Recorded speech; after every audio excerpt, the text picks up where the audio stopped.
I call the Committee on Transportation and Infrastructure to order.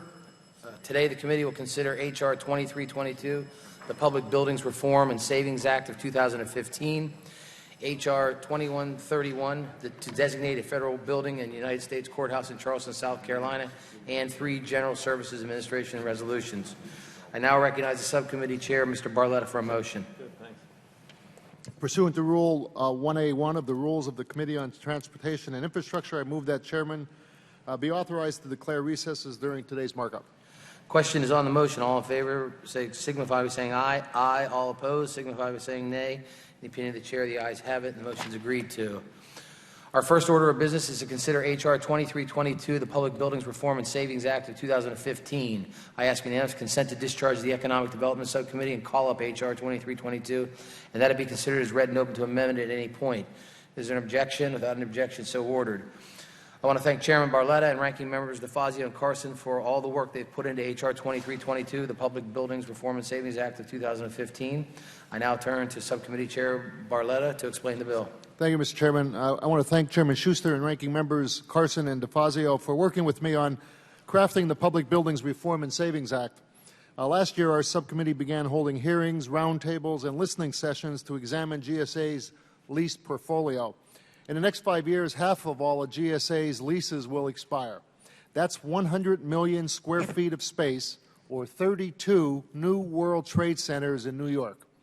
More than half of GSA's inventory is in commercial leased space, which costs the taxpayers $5.4 billion each year. It's clear that how we replace these leases has a huge impact on the cost to the taxpayer.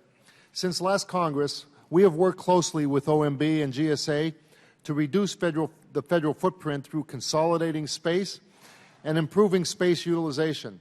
Through these efforts, we have saved the taxpayers more than $2.5 billion. With a large number of leases expiring in the near future, we now have a ripe opportunity to save even more. To take advantage of this opportunity, the Public Buildings Reform and Savings Act establishes a leasing pilot program. This pilot program will allow GSA to streamline the leasing process to work through these expiring leases more quickly and lock in good deals for the long term. We will encourage more space consolidations and help address upfront move costs. The legislation gives GSA flexible pilot authority to address roadblocks to reducing costs, so space acquisition can be based on the best deal and not on arbitrary factors like unusually high ceiling heights that reduce competition.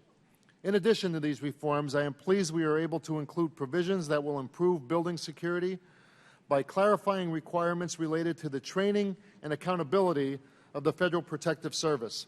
I want to thank Ranking Member Carson for his hard work and leadership on this issue. Thank you, Mr. Chairman. I thank the gentleman. Now recognize Ranking Member DeFazio for a statement. Thank you, Mr. Chairman. I support today's GSA Public Building Services Savings and Reform Act of 2015. Bill addresses many of the concerns that have been raised about GSA's management over the past 3 years, and I believe it will provide real savings for the taxpayers. I'm pleased to see that the bill contains several provisions I consider high priorities. These include provisions that will require GSA to justify any future space requests, as well as explain whether GSA properly considered co-location and consolidation opportunities when pursuing acquisitions. The bill also requires GSA to clearly compare the costs of leasing and purchase so that Congress can have the best information possible when evaluating whether the most cost-efficient option for the GSA to lease a private building or construct a new federal building. Further, the bill contains language that I believe will make it easier for GSA to insert purchase options into long-term leases. This will provide for the possibility of GSA purchasing a building it's leasing when the agency determines there will be a long-term need for the space. The bill is not a perfect bill, but it will allow GSA to have broad pilot authority to address the fact that nearly 50% of GSA leases will expire in the next 5 years. By providing broad authority for GSA to remake its leasing procurement process, it is our hope that GSA will be able to move more nimbly to address the backlog of expiring leases and take advantage of the soft commercial lease markets across the nation. While owning is often the most cost-effective option for housing federal agencies, there will always be a need for the federal government to lease space. The pilot program and the Government Accountability Office reports authorized by this bill are expected to provide the committee with definitive data about the most efficient way to engage in leasing commercial office space. This information will help the committee determine which authorities in today's bill we should let expire in 5 years and which we should keep. This bill is a bipartisan product, just the latest example of how the Committee on Transportation Infrastructure can work together to address challenges facing our nation and protect the interests of the taxpayers.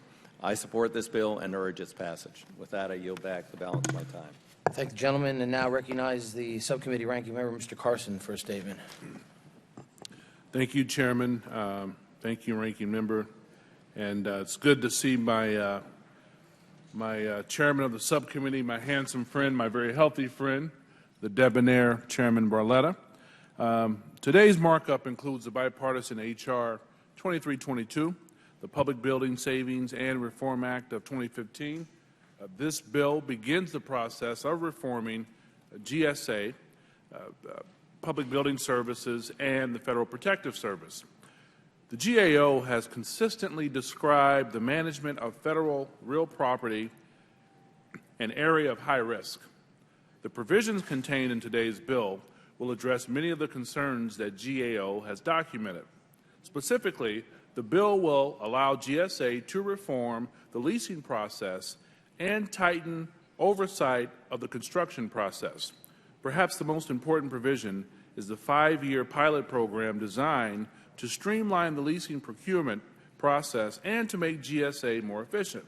By raising the threshold for simplified lease acquisitions, I believe GSA will be able to reduce their workload on smaller leases and use their resources on larger leases that can provide the maximum savings to taxpayers.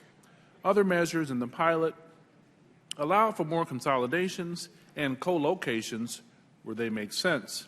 It will also allow GSA to amortize the cost of furniture, equipment, and move costs into the lease rental rate. This will make it easier for GSA to make smarter and more aggressive moves in the real estate market. I'm also pleased that today's bill includes several of the recommendations from my bill, H.R. 1850, the Federal Protective Service Improvement Act. Just over 20 years ago, on April 19, 1995, the Alfred P. Murrah Federal Building was bombed in Oklahoma City, Oklahoma. In the aftermath of this bombing, the Department of Justice assessed the vulnerability of federal offices in the United States, particularly to acts of terrorism and other forms of violence. The DOJ made several recommendations, including upgrading the Federal Protective Service and bringing each federal facility up to minimum standards suggested for its security levels. The reforms in today's legislation begin to address those recommendations in a very meaningful way. These reforms include creating a national framework for the 13,000 contract guards that are protecting federal buildings, employees, and visitors each and every day.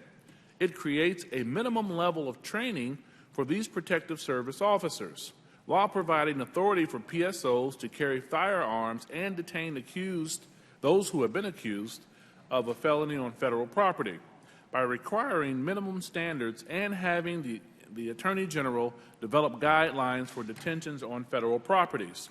I believe FPS will be better able to protect federal employees. Other provisions require FPS to focus on their core mission of securing federal buildings and will allow them to have a more comprehensive approach to providing security to the buildings in GSO's inventory. The bill also requires the Secretary of Homeland Security to study whether it has a sufficient amount of law enforcement officers and inspectors necessary to regularly conduct security assessments of federal facilities. Another provision requires a study of whether the FPS's funding fee structure is sufficient to fund the necessary strong law enforcement present, very much so needed. I hope that we can continue to work in a bipartisan manner on this committee. I want to thank the ranking member, my good friend, Chairman Barletta, and welcome him back. And I urge my colleagues to support this bill. I yield back, Mr. Chairman. Thank the gentleman. Do any other members wish to be heard? Seeing none, we'll move on to amendments. Before I do that, I just want to recognize we have the former chair, the former Secretary of Commerce, the former Secretary of Transportation, Mr. Mineta, with us today. So welcome, sir. It's good to have you here.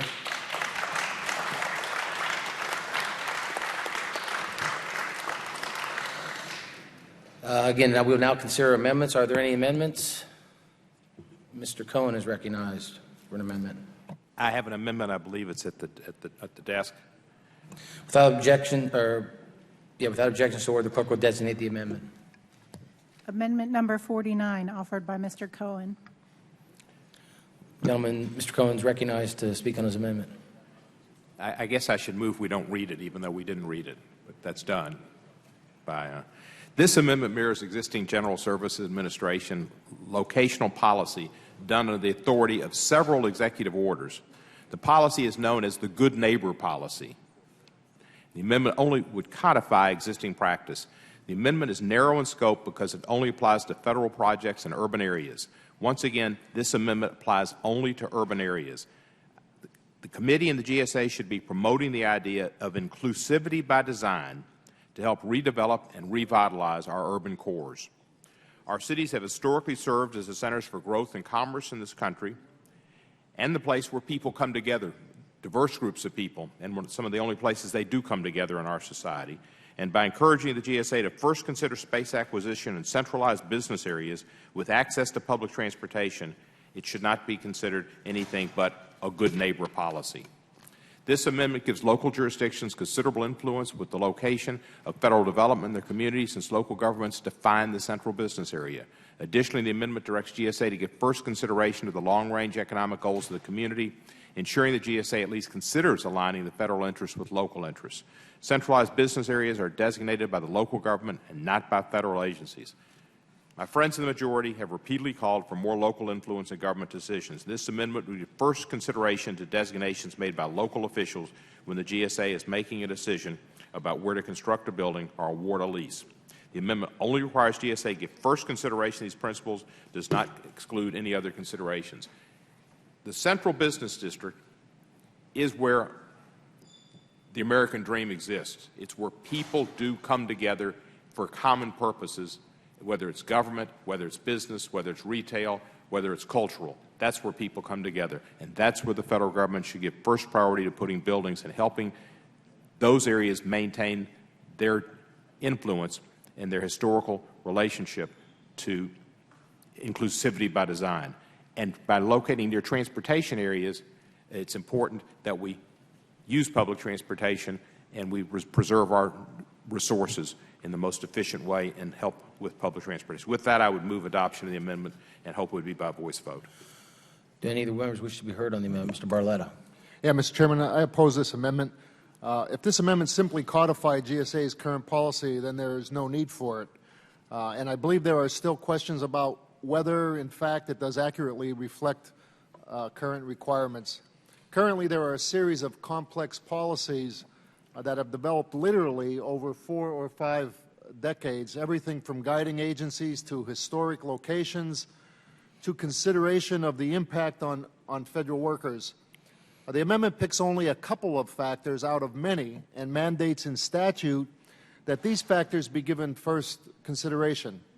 In addition, on the face of the language, it seems to give priority to cities over suburban neighbors, effectively pushing agencies to more costly locations. We don't know, for example, what specific areas will get preference over other areas. If we are going to open up a review of what factors GSA ought to use in acquiring space, I would first recommend considering the cost to the taxpayer. I'm open to such a debate and taking a broad look at what factors should be given first priority today. Until we can have a thorough review of the current policies and what changes may make sense, I urge members to vote against this amendment. Any other members wish to be heard? Mr. DeFazio.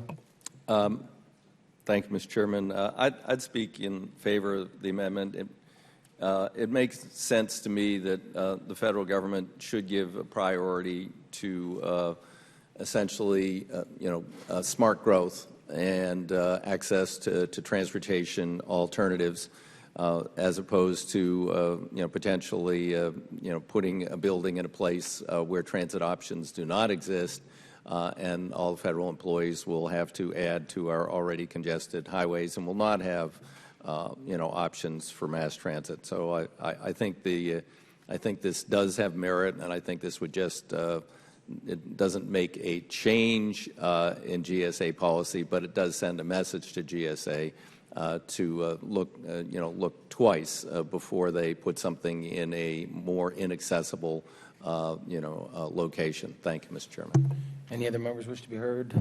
Seeing none, I will speak on the amendment. I oppose the amendment. I think that maybe it should be one of the factors that they may look at, but I think first and foremost is cost and security. And there's some real-world examples out there.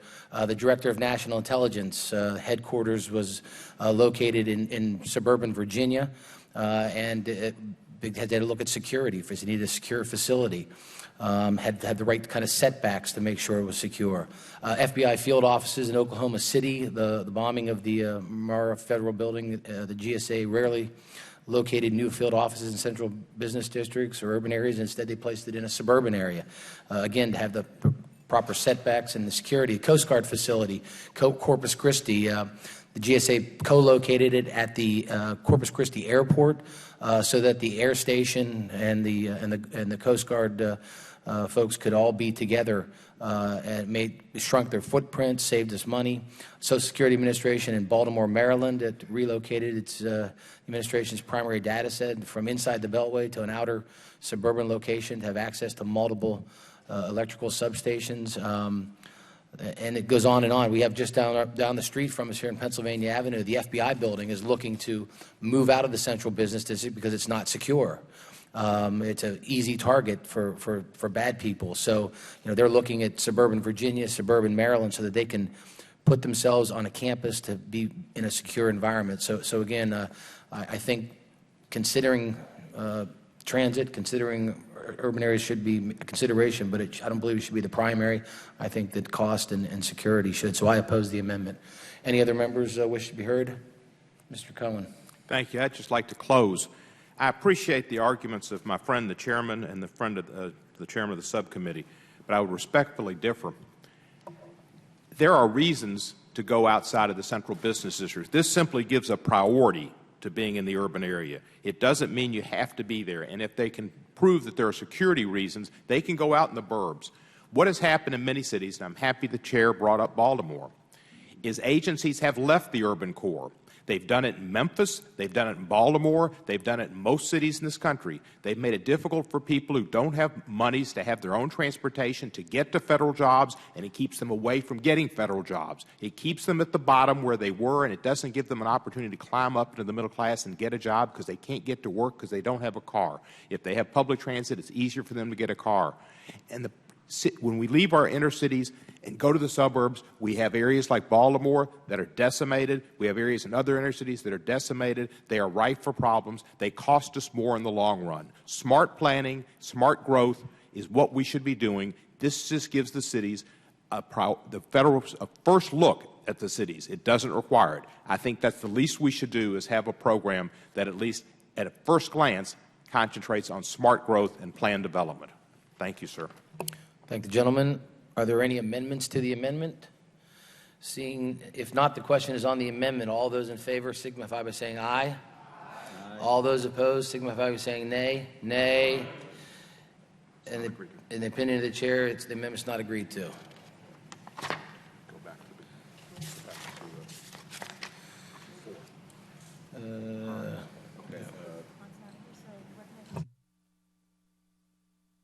Are there any other amendments? Mr. Carson? It's a big bottle of water. Mr. Chairman, I have an amendment at the desk that I am offering on behalf of the gentle lady from Maryland, Ms. Edwards.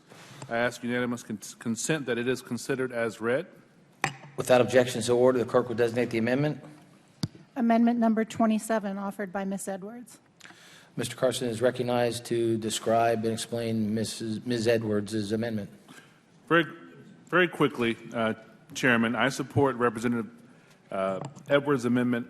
When a member of this committee requests information from a federal agency under its jurisdiction, they should be able to get a timely answer. Representative Edwards has repeatedly asked for information that justifies the rental caps in the National Capital Region and has not received it. I urge all members to support this amendment and require GSA to provide an explanation of its policies. I yield back, Mr. Chairman. Thank you, Mr. Carson. Anybody wish to be heard in the amendment? Mr. Barletta. Yeah. First, I want to thank Ranking Member Carson for speaking on behalf of Ms. Edwards' amendment, and I want to thank Ms. Edwards for her willingness to work with us on this issue. I understand that she has requested information on a number of occasions from GSA on the rent caps and has not gotten a response.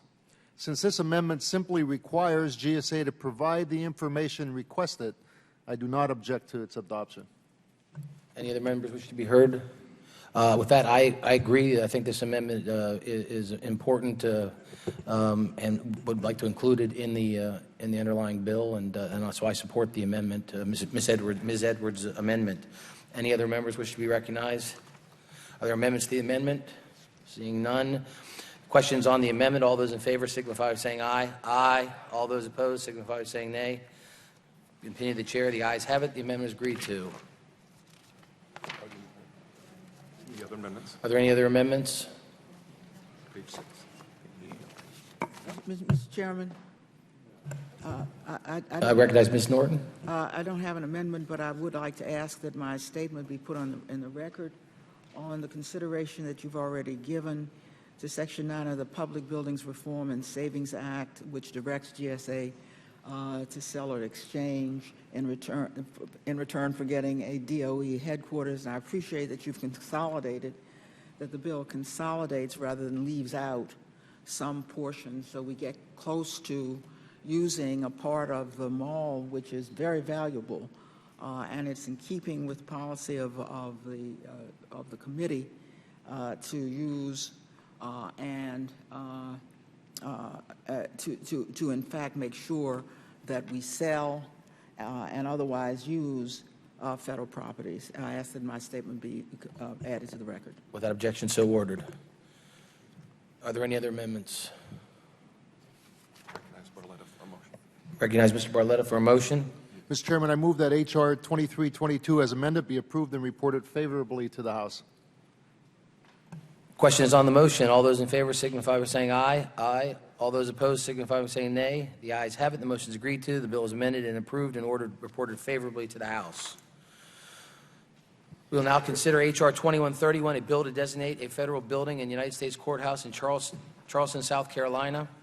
I ask unanimous consent to discharge the Economic Development Subcommittee and call H.R. 2131, and that it be considered as read and open to amendment at any point. Is there an objection? Without objection, so ordered. I recognize Mr. Barletta to explain the bill. Thank you, Mr. Chairman. H.R. 2131 would designate the federal building and United States Courthouse located at 83 Meeting Street in Charleston, South Carolina, as the J. Wades Waring Judicial Center. Judge Waring was appointed to the United States District Court for the Eastern District of South Carolina in 1942 and served as Chief Judge from 1948 to 1952. Judge Waring rulings as a federal judge included landmark decisions that advanced civil rights. This bill is sponsored by the entire South Carolina delegation. I think it is more than fitting to recognize the work and service of Judge Waring by naming this courthouse after him. Thank you, Mr. Chairman. Thank the gentleman, and now recognize Mr. DeFazio for a statement. Mr. DeFazio passes. Mr. Carson, recognized for a statement. Very quickly, Mr. Chairman,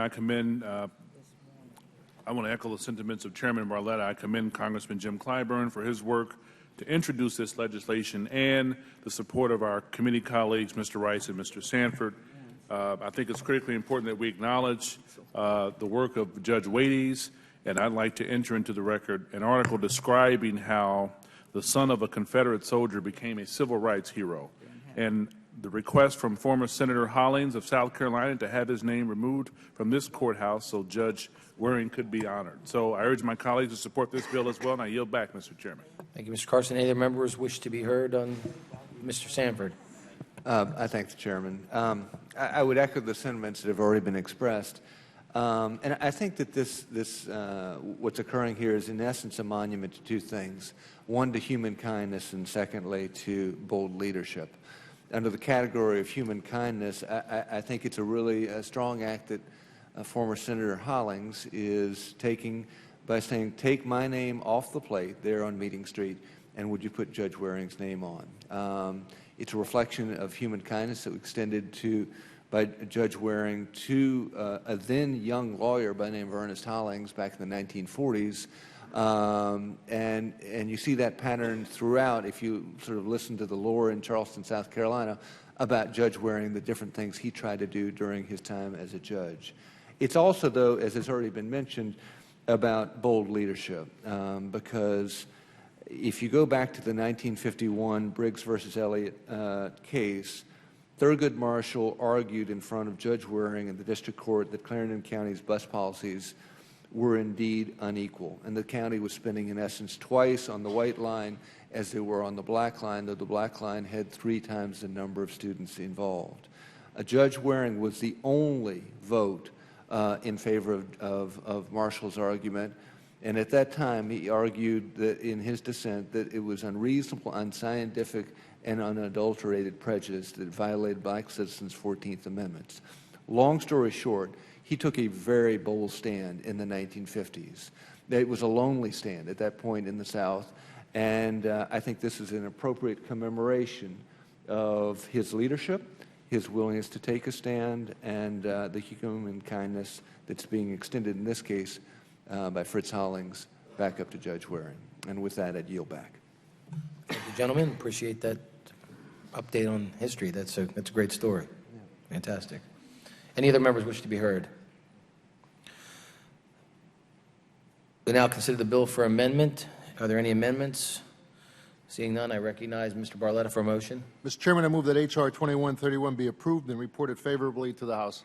Questions on the motion? All those in favor signify by saying aye. Aye. All those opposed signify by saying nay. The ayes have it. The motion is agreed to. The bill is approved and reported favorably to the House. We will now consider 3 General Services Administration resolutions. I ask unanimous consent to call up the resolutions in block, that they be considered as read and open to amendment at any point. Is there an objection? Without objection, so ordered. I recognize Chairman Barletta to explain the resolutions. Thank you, Mr. Chairman. Today we are considering 2 building project survey resolutions and 1 amended resolution. GSA is currently undertaking these building reviews, working closely with the judiciary.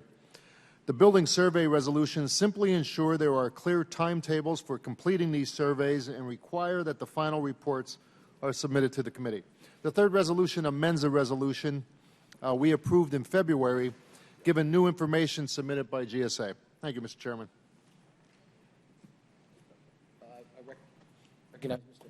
Recognize Mr. Carson. Thank you, Chairman. Very quickly, today I'm also pleased to support 3 GSA resolutions that authorize 2 feasibility studies and amend an earlier lease authorization. The 2 feasibility studies will direct GSA to look at different options for addressing 2 courthouses in Florida that have become severely water damaged. I also support the amended lease resolution, which will effectively provide GSA with short-term authority to continue to lease and then move the agency into owned space. I urge members of this committee to support these resolutions, and I yield back, Mr. Chairman. Thank you, gentlemen. Any other members wish to be heard? I just want to make a comment on this courthouse in Pensacola, Florida, which I visited. It is absolutely a travesty what's happened down there. This courthouse, I believe, is 18 years old, and from the day it opened, it had water problems. The people there, there's actually there's rooms shut off. They can't go into them because of the mold. Employees have all kinds of respiratory problems, and this has gone on for 18 years. Finally, the GSA has ordered to move the people out, and they have to address this. But this shouldn't go on. In my view, it's bordering on criminal that we allow people to go into a building that again is not a place where they can work safely. And as I said, the respiratory problems they have are extreme. And finally, the GSA stepped up. And again, we need to put this in here to make sure that they have a plan going forward. Because again, this is if anybody has a chance to go to Pensacola and you want to see something terrible, see this courthouse. So again, I appreciate Mr. Barletta having this in the bill. And with that, again, Ms. Frankel is recognized. Thank you very much, Mrs. Schuster. And really, I am very appreciative. I know my community is very appreciative of your very good bipartisan leadership here. And I want to just say something for the record here, because our community has been waiting a long time. The United States District Court for the Southern District of Florida is one of the largest federal judicial districts in the country, spreading across 1,500 square miles, reaching from Vero Beach in the north to Key West in the south, with a jurisdiction over federal, civil, and criminal issues arising in South Florida. This Southern District serves 6.3 million people from 9 counties. In 2013, over 8,000 civil cases were filed in this district, making it one of the busiest jurisdictions in the country. Its central courthouse, and the only one in Broward County, is located in Fort Lauderdale, which is the courthouse that we're talking about today. Courthouses are one of the pillars of a functioning democracy. It is in the courthouse that justice is served and disputes are settled in an orderly fashion, not on the streets with guns and bombs like we see all over this world. So as a public forum where citizens can have their voices heard and fairness meted out, the courthouse should be a safe haven. The federal courthouse in Fort Lauderdale has been substandard for more than a decade. This 40-year-old building was built before 9/11-like concerns. It's located on a very busy downtown street. The courthouse lacks basic structural safeguards to protect judges and courtroom personnel. The doors to the courtrooms face outside plazas, and most courtrooms can be peered into from adjacent buildings. For years, the courthouse has been plagued by mold, chronic roof leaks, persistent flooding, and significant space constraints. For these reasons, the Judicial Conference of the United States, the national policy-making body for the federal courts, named Fort Lauderdale Federal Courthouse as most need in replacement in the country. So I thank you, Mr. Chairman, again for this resolution, and I, of course, urge its support. I yield back.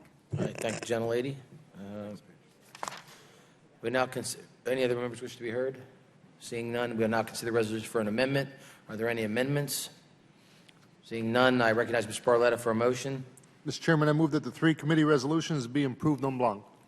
Questions on the motion? All those in favor signify by saying aye. Aye. All those opposed signify by saying nay.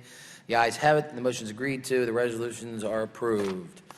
I now ask unanimous consent that each bill ordered reported today will be reported as a single amendment in the nature of a substitute, incorporating any amendments adopted without objection. So ordered.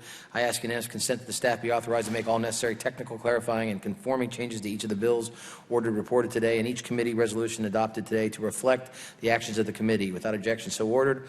I ask unanimous consent that the chairman, after consultation with the ranking member, has the authority to strike or revise any provision of the bills ordered reported today that would cause a sequential referral to another committee or that would cause the bills to subject to a Budget Act or Rule 21 cut-go point of order. Without objection, so ordered. Pursuant to Clause 1 of Rule 22, I ask unanimous consent that the committee authorize the chairman or his designee to offer such motions as may be necessary in the House to go to conference with the Senate on H.R. 2322 as amended and H.R. 2131 ordered reported by the committee today or similar Senate bills. Without objection, so ordered. Pursuant to Rule 5 of the Rules of the Committee on Transportation and Infrastructure, the Chair notes the presence of a quorum for actions taken on all committee business today. With that, the Committee on Transportation and Infrastructure has completed its business for today, and the committee is adjourned.